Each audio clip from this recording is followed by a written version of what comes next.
In the lively village of Ilorin, there was a woman named Adunni who was renowned for her AKARA, crispy, golden bean cakes that filled the air with a savory aroma every morning. Her AKARA was not just food, it was said to be magical. Those who ate it experienced joy like never before.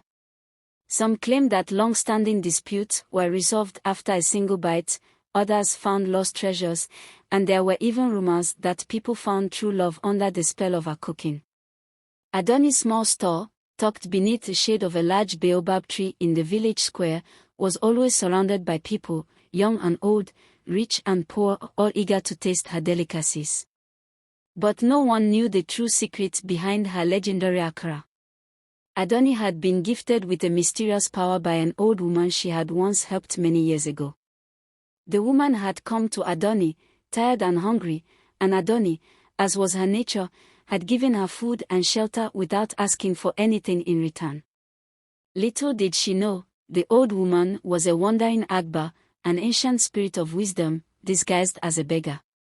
In gratitude, the Agba had blessed Adunni with the gift of joy. Anything she made with her hands would bring happiness and good fortune to those who consumed it. But there was a catch: if Adunni ever used her gift for selfish reasons or allowed greed to taint her heart, the magic would turn against her, bringing great misfortune. Years passed, and Adunni's fame spread beyond Ilorin. People traveled from distant villages and even far-off cities to buy her AKARA. She remained humble, always giving freely to those in need. But as her success grew, so did the envy of others. Among them was a fellow vendor, Mama Eo, who sold roasted corn across the street.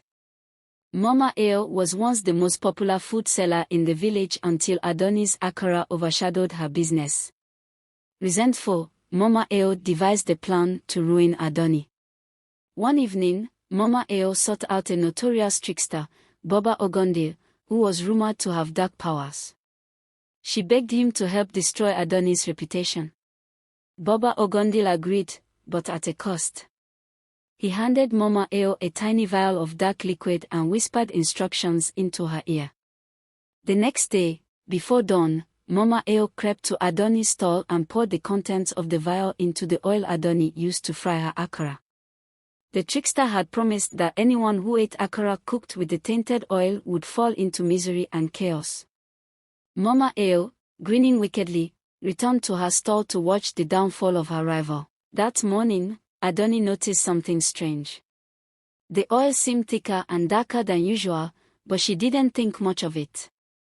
As the day progressed, customers lined up as always, eager to eat her AKARA. However, by midday, strange things began to happen. A woman who had just bought some AKARA tripped and spilled all of her goods into the mud. A young man got into a heated argument with his friend, and within moments, they were throwing punches. The once happy air around Adunni's stall had turned sour. People began to whisper that Adunni's magic had run out, or worse, that her AKARA had become cursed. Panicked, she shut down her store early and rushed home, confused and frightened. That night, she sat by her small fire, wondering what had gone wrong.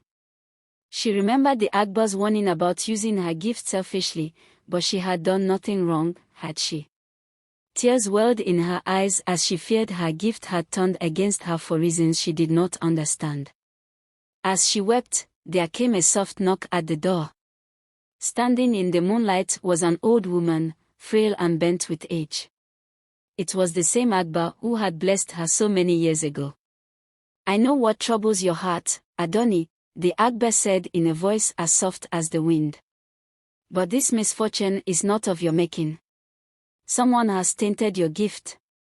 Adunni gasped, but who would do such a thing? The Agba raised her hand and waved it over Adunni's cooking pot, revealing a faint trace of dark magic swirling in the oil. "A jealous heart and a trickster's hand have conspired against you." The next morning, Adunni returned to the square, determined to find out who had sabotaged her.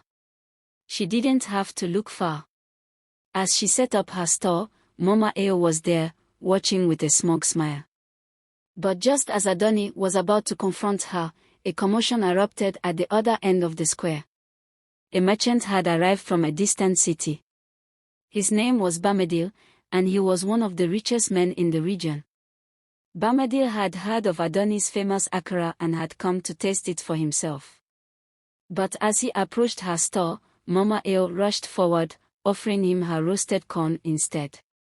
"Try mine first," she said sweetly, "before you waste your money on that cursed AKARA." Intrigued, Bamedil took the corn and bit into it, but the moment he did, a sharp pain shot through his chest. He dropped the corn and clutched his heart, collapsing to the ground. The crowd gasped in horror as Bamedil writhed in pain. Mama Eo's face drained of color as she realized something had gone terribly wrong. ADUNNI rushed to Bamedil's side. She knelt beside him, her hands trembling, and in desperation, she offered him a piece of her AKARA, now cooked with pure oil. "Eat this," she whispered, "it might help." Bamedil, barely conscious, took a bite, and within moments, the pain began to subside. He sat up, gasping for air, his eyes wide with shock and gratitude. The crowd erupted in cheers, praising ADUNNI once more. But before she could celebrate, the Akbar appeared again, this time in front of everyone. She pointed her bony finger at Mama Eo. "You, who have let envy poison your heart, have cursed not only ADUNNI, but yourself." At that moment, Mama Eo's roasted corn turned to ash, and her store crumbled into dust. The villagers gasped as they realized the truth. Baba Ogundil's trick had backfired, and Mama Eo's greed had destroyed her. From that day forward, ADUNNI'S fame grew even more. She was not only known for her delicious AKARA, but also for her resilience and kindness. And though many came seeking her food for its supposed magical properties, ADUNNI always reminded them that the true magic was in the love and generosity they shared with one another. As for Mama Eo, she left the village in shame, never to be seen again.